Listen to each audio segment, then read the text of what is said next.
Sa nakaraan nating video, nagpakita ng matinding galit si Zisheng kay Ming ngunit nang makialam si Yibay at ipinaalala na panauhin niya ito napilitan siyang pakalmahin ang sarili. Gayunpaman nagbanta siya na papatayin si Ming sa tamang pagkakataon habang si Ming naman ay walang bahid ng takot at itinuring lamang itong isang maliit na alitan na hindi niya kailangang ipag-alala. Ipinakita ang eksena sa entablado kung saan ginamit ng matandang butler ang kanyang kapangyarihan, mula sa kanyang kamay inilabas niya ang isang malaking martial arts steel. Sa malakas na tinig sinabi niya sa lahat ng naroroon na ang mga nabigo sa unang pagsusuri ay kailangan ng umalis habang ang mga nakapasa ay dapat umakyat sa entablado. Kasabay nito pinalabas niya ang kanyang enerhiya at ibinuhos ito sa martial arts steel upang malaman sa isang sulyap kung anong uri ng katawan at konstitusyon ang taglay ng bawat isa. Agad namang umakyat ang lahat ng mga batang nakapasa sa screening handang sumailalim sa susunod na bahagi ng pagsusuri. Habang nakatayo si Yibay at pinagmamasdan ang lahat ng nangyayari biglang dumating ang dalawa niyang kaibigan sina Hujin at Jongnan. Kapwa hingal sa pagtakbo agad silang lumapit kay Yibay at nagsabing muntik na silang mahuli. Ngunit sa kabutihang palad dumating sila sa tamang oras bago pa man magsimula ang pagsubok ni Ming. Excited na nag-usisa si Jongnan nais niyang makita kung talagang mayroong divine body si Ming. Napangiti si Yibay at sinabing siguradong madidismaya sila. Kasabay nito tinanong niya kung dala ba nila ang 10,000 martial coins na tila may kumpiyansang alam niya na ang magiging resulta. Unang lumapit ang isang binata at inilagay ang kanyang kamay sa martial arts steel sabay pagpapakawala ng kanyang kapangyarihan. Agad na nagliwanag ang martial arts steel at matapos sukatin ng butler ang kanyang enerhiya ipinahayag nito na siya ay may highest grade avatar body. Gayunpaman ang kanyang spiritual energy ay nasa 280 lamang indikasyon na mababa ang kanyang potensyal. Samantala ipinaliwanag ni Baiming Kiming ang kahalagahan ng martial arts steel. Ayon sa kanya kaya nitong ipakita ang uri ng avatar body at potensyal ng isang tao. Kung mababa ang potensyal ng isang avatar body nangangahulugan nito na maliit ang tsansang umunlad ang kakayahan ng taong yun. Tinanong naman ni Ming kung posible bang baguhin ang sariling pisikal na anyo dahil inakala niyang permanente ito. Sumagot si Baiming na hindi ito ganap na permanente, maaaring magbago ang isang avatar body. Bilang halimbawa ikinwento niya ang tungkol sa Rosefinch Princess, 3 taon na ang nakalipas nang una nilang makilala ito ang taglay niya ay isang treasure body. Ngunit nang muli nilang makaharap ito sa river area nagbago na ito patungo sa isang holy body. Nangangahulugan itong na-upgrade niya ang kanyang avatar dahil sa kanyang mataas na potensyal. Napaisip si Ming sa sinabi ni Baiming, kung ganoon posible rin palang magkaroon ng pagbabago sa kanyang sariling katawan. Iniisip niya kung ano ang magiging resulta sakaling ma-upgrade ang kanyang divine body, magiging isang divine holy body kaya ito. Samantala inihayag ng butler na sumunod na susubukin si Zisheng. Lumapit si Zisheng sa martial arts steel sabay pagpapakawala ng kanyang kapangyarihan. Biglang kumislap ng matindi ang tali na labis na ikinagulat ng butler. Sa pagtatasa ng butler na pag-alamang ang spiritual energy ni Zisheng ay nasa 1180. Bagaman mayroon lamang siyang middle grade avatar isa itong pambihirang kakayahan. Idinagdag pa ng butler na bagaman may mababang potensyal si Zisheng sa ngayon posible pa rin niyang maabot ang top grade treasure body sa hinaharap. Dahil dito nagsimula ng bulong-bulungan ang mga tao na tila natagpuan na nila ang magiging unang pwesto sa seleksyon ng bantay. Hindi na raw kinakailangang ipagpatuloy pa ang pagsusulit sa iba. Habang pinagmamasdan ang lahat ng ito naging interesado si Hujin kay Zisheng, sa isip niya kung may ganoong potensyal ang binata marahil ay maaari itong magamit para sa kapakanan ng kanyang pamilya. Matapos nito dumating na ang pagkakataon ni Ming, dahan-dahan siyang lumapit sa martial arts steel ngunit bago pa man niya mailagay ang kanyang kamay dito nagpasaring si Zisheng. Sa mayabang na tono sinabi niya ngayon ay tiyak ng alam ni Ming kung gaano siya kagaling, ipinagmamalaki niyang isa siyang tunay na henyo. Dahil sa matinding kumpiyansa ipinagmalaki ni Zisheng na ang pagkamatay ng ama ni Ming ay nagbigay daan upang siya ay maging isang disciple ng Galaxy Sect. Para sa kanya isang malaking karangalan ang ialay ang buhay para sa kanya kaya dapat pa itong ipagdiwang. Gayunpaman sa halip na magalit nagbigay ng mapanuyang sagot si Ming binanggit na ang kanyang ama ay pinugutan lamang ng ulo samantalang may isang tao rito na ang ama ay hindi lamang pinugutan kundi dinurog pa ang ulo kaya't hindi na ito maipapakita o magagamit bilang pataba para sa halamang ginagamit sa paggawa ng herb powder. Muling nag-alab ang galit ni Zisheng matapos marinig ang sagot ni Ming. Sa kabila nito nagpatuloy ang proseso ng pagsusuri, paglapit ni Ming sa martial arts steel pinalabas niya ang kanyang enerhiya at inilagay ang kanyang kamay dito. Gayunpaman sa kabila ng kanyang ginawa nanatiling walang reaksyon ang martial arts steel. Ang kawalan ng anumang tugon mula rito ay nagdulot ng pagtataka hindi lamang kay Ming kundi pati na rin sa mga tagapanood. Nagsimulang magbulungan ang mga nasa paligid nagtataka kung paano ito nangyari, maging ang isang taong may pinakamahinang antas ng spiritual avatar ay dapat nagdudulot ng kahit kaunting liwanag sa martial arts steel ngunit sa pagkakataong ito walang anumang senyales ng enerhiya ang lumitaw. Lumipas ang kalahating oras ngunit patuloy na nanatiling walang pagbabago, sa puntong ito maging ang tatlong butler ay nagsimulang mag-usap. Ang isa sa kanila ay nagpahayag ng hinala na maaaring nasira ang martial arts steel. Isa pa ang nagpahayag ng pagtutol itinuturing na imposibleng hindi gumana ang isang martial arts steel sa buong kasaysayan.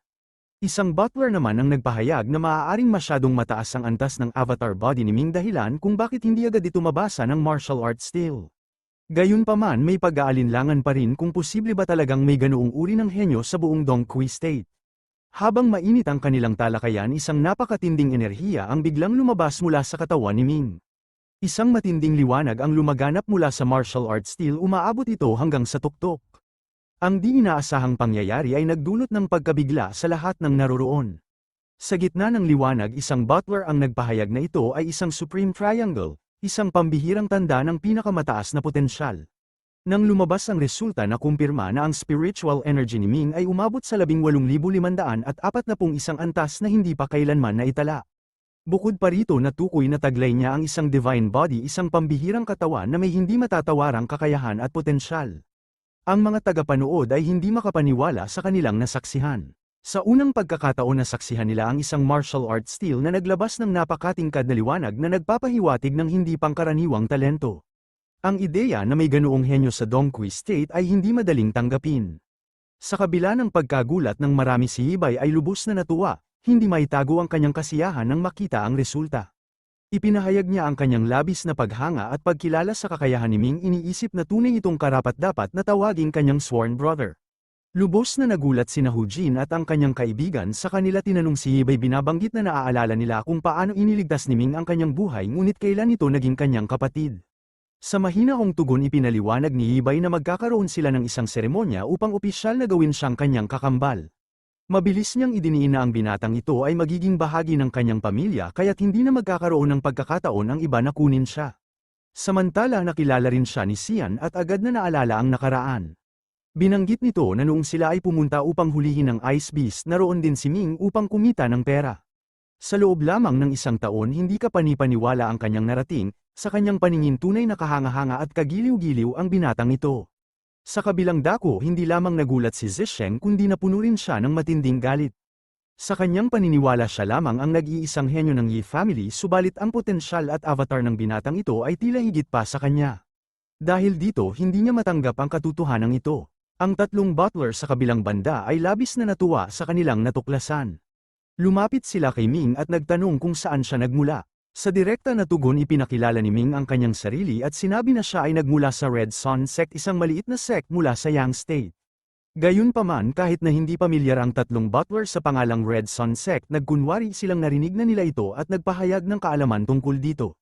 Alam ni Ming na hindi talaga nila ito kilala ngunit hindi na siya nag-abala pang ipaliwanag ang katotohanan sapagkat batid niyang isa lamang itong mababang antas ng sect. Sa puntong ito nagbigay ng pahayag ang isang matandang butler, sinabi niya na may iba pang mga pagsusulit na gaganapin ngunit dahil sa pambihirang kakayahan ni Ming hindi na niya kailangang sumailalim sa mga ito. Sa halip diretso na siyang dadalhin sa harap ng kanilang Young Marquis. Ayon sa butler ang Young Marquis ay isang mabuting tao at tiyak na walang masamang mangyayari kay Ming kung sasama siya rito. Dagdag pa niya isang magandang pagkakataon nito na hindi dapat palampasin. Tinanggap ni Ming ang alok at sumagot ng maikling tugon pumapayag siyang dalhin siya sa Young Marquis. Sa kabilang banda si Yibay ay nakaramdam ng panghihinayang. Alam niyang isang napakalaking pagkakataon ang dumaan sa kanilang harapan subalit hindi nila ito nagawang samantalahin. Kung hindi lamang nagpa siya ang Young Marquis na kunin si Ming tiyak na kukunin niya ito upang maging bahagi ng kanyang sariling pamilya. Habang nalulungkot si Hibay si Hu Jin naman ay nakaramdam din ng panghihinayang. Alam niyang wala na silang magagawa dahil nagdesisyon na ang Young Marquis. Sa kanilang paningin tiyak na kukuha si Ming ng pwesto sa Dragon Academy lalo pat may buong suporta siya mula sa Young Marquis. Kasunod nito lumipat ang tagpo sa loob ng palasyo ng Marquis. Makikita ang Young Marquis na naglalaro ng chess kasama ang isang Dominator level master. Sa gitna ng kanilang laro dumating ang butler at nagulat sa Young Marquis na nadala na niya ang henyo na may pinakamataas na kwalifikasyon sa pagsusulit. Tumingin ang Young Marquis at walang pag-aalinlangang tinawag si Ming upang lumapit at maupo sa tabi niya. Sumunod naman si Ming at pinakilala ang kanyang sarili bilang si Ming Yi. Labis na nagulat si Ming nang makita ang lalaking naglalaro ng chess sapagkat agad niyang nakilala ang master na dominator level na kanyang nakita sa eskinita. Ang parehong nakaupo sa ibabaw ng isang 5th level beast, walang duda ito nga ang parehong master. Sa payapang tinig sinabi ng young Marquis kay Ming na kailangan niyang maghintay ng kaunti. Kasalukuyan siyang nakikipaglaban sa chess laban kay Mr. Uyang, isang kalaban na hindi pa niya natalo. Gayunpaman sa pagkakataong ito pakiramdam niya ay nasa isang kritikal na punto na siya at may posibilidad na manalo.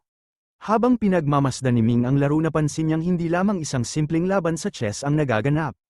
Hindi pa siya kailanman nakakita ng isang dominator level master na naglalaro ng chess at sa bawat galaw ng kanilang mga pyesa isang napakalakas na enerhiya ang lumalabas mula rito. Sa kabila ng tila ordinaryong laro, ang lakas na dumadaloy mula sa chessboard ay napakatindi na tila bumabalot sa buong paligid. Sa sobrang lakas ng enerhiya nagsimulang makaramdam ng panghihina si Ming at muntik nang mawala ng malay. Sa gitna ng kaguluhan isang tinig ang pumailan lang, isang sigaw mula kay Beng-ing na nagpabalik ng ulirat ni Ming.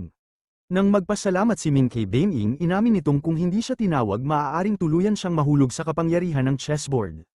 Ang enerhiyang lumalabas dito ay tila isang malalim na whirlpool na pilit siyang hinihigop papasok.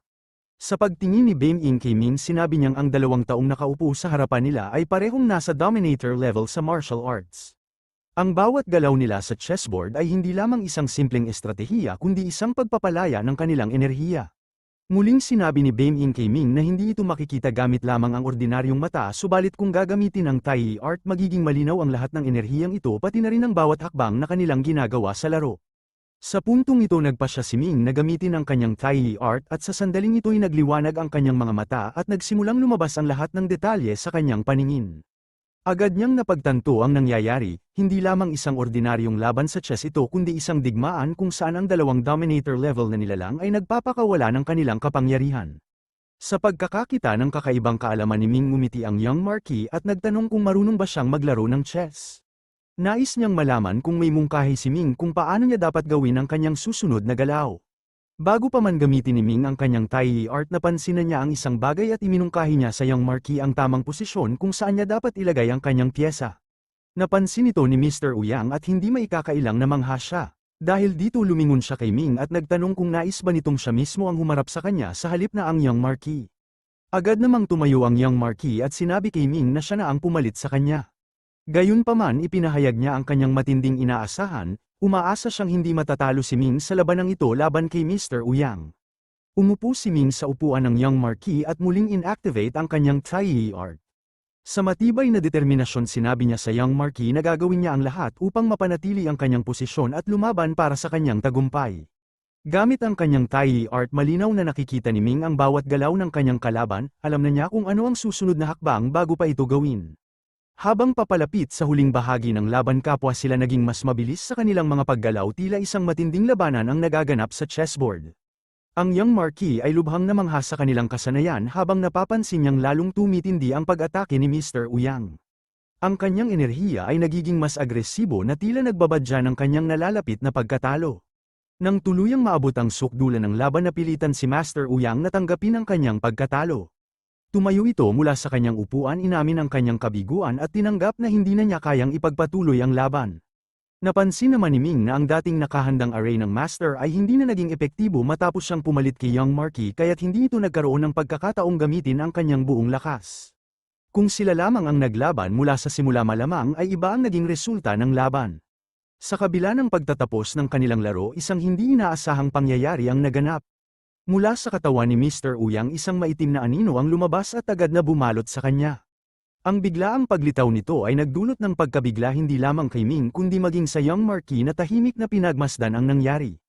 Sa gitna ng pangyayaring yun, napagtanto ni Ming ang isang hindi niya inaasahang katotohanan. Ang laban na kanyang sinalihan ay may mas malalim na pusta kaysa sa kanyang inaakala. Noon pa lamang ay may kasunduan na pala sa pagitan ng young Marquis at ni Mr. Uyang, isang kasunduan kung saan ang pagkapanalo ay magbibigay sa kanya ng ganap na kapangyarihan upang gawing butler ang natalong kalaban. Dahil sa tagumpay ni Ming sa laro, natuldukan na ang kasunduan at si Mr. Uyang ay tuluyang napasailalim sa kapangyarihan ng young Marquis. Habang inaalala ang nangyari, napagtanto ni Ming na kung nalaman lamang niya ang tungkol sa pustahan bago pa magsimula ang laro, malamang ay hindi siya pumayag na lumahok. Dahil ang dalawang kalabang kanyang hinarap ay kapwa mga dominator level sa martial arts, isang maling hakbang lamang ay maaaring magdala sa kanya sa kapahamakan.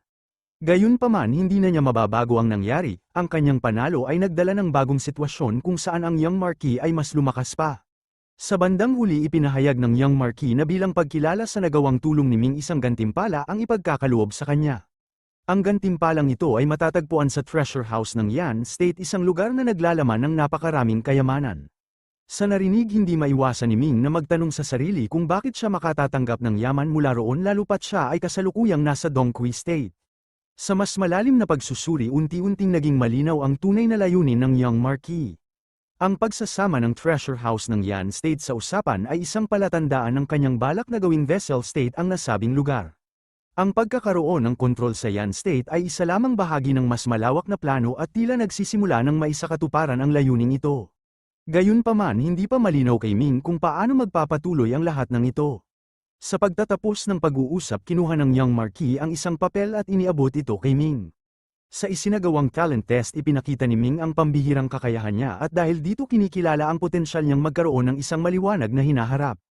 Hindi maaaring manatili si Ming bilang isang tagapagbantay habang buhay kaya't napagpasyahan ng Young Marquis na bigyan siya ng bagong landas na tatahakin. Iniabot nito ang isang liham na naglalaman ng kanyang rekomendasyon at opisyal na tatak, isang dokumentong magbibigay kay Ming ng pagkakataon upang makapasok sa Dongqui University. Ayon sa Young Marquis sa loob ng 2 taon ay magaganap ang isang kompetisyon sa pagitan ng malalaking akademya kaya't nais niyang palakasin pa ni Ming ang kanyang katawan sa pamamagitan ng pagsasanay sa Dongqui Academy. Inaasahan niyang sa susunod na 2 taon ay magdadala si Ming ng isang malaking sorpresa.